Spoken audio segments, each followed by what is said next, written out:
seorang penulis di media online, merilis artikel yang berjudul, "Jokowi Hidupkan Mimpi Soekarno, Dilindungi Suku Dayak". Diterangkan dalam artikel yang membahas alasan pemindahan ibu kota negara ke Kalimantan Timur, bahwa selain pertimbangan geografis dan ekonomi, Presiden Jokowi juga memperhatikan tentang stabilitas keamanan bangsa ini. Disebutkan pula, jika Kalimantan adalah tempat yang memiliki tingkat keamanan yang tinggi.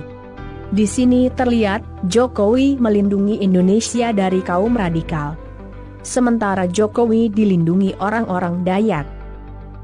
Tak dapat dipungkiri, suku bangsa Dayak sungguh jatuh cinta, dan masih cinta Jokowi hingga kini.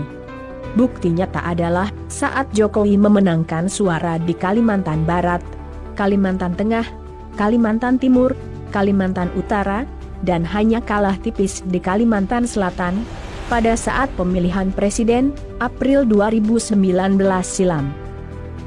Soal tingkat keamanan yang tinggi di Kalimantan, bisa jadi Presiden Jokowi ingin dilindungi orang-orang Dayak, dalam menghadapi ancaman kelompok radikal di Indonesia.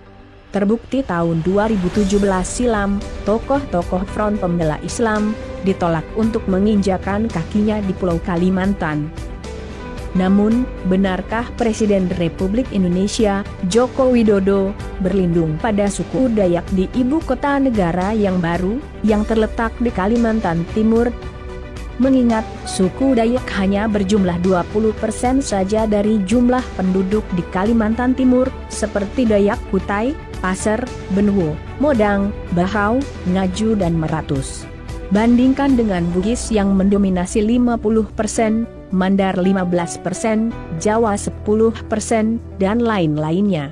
Kalimantan, khususnya Kalimantan Timur sekarang telah dikuasai para konglomerat. Banyak saudagar Bugis di sana, sementara Dayak hanya sedikit yang bisa mengisi jabatan di pemerintahan. Sebagian besar Dayak hanya menjadi petugas keamanan atau humas di perusahaan para konglomerat tersebut. Kembali ke topik utama, bahwa Pulau Kalimantan adalah tempat yang memiliki tingkat keamanan yang tinggi. Setelah tokoh Front Pembela Islam kembali ke Indonesia, stabilitas keamanan di dalam negeri sedikit terganggu. Fitnah dan ujaran kebencian mulai ditebarkan oleh kelompok radikal kepada pemerintah. Sebagai masyarakat yang cinta akan kedamaian dalam negeri, kita tidak boleh hanya berdiam diri, membiarkan pemerintah selalu difitnah, selalu berbuat yang tidak baik oleh kelompok radikal.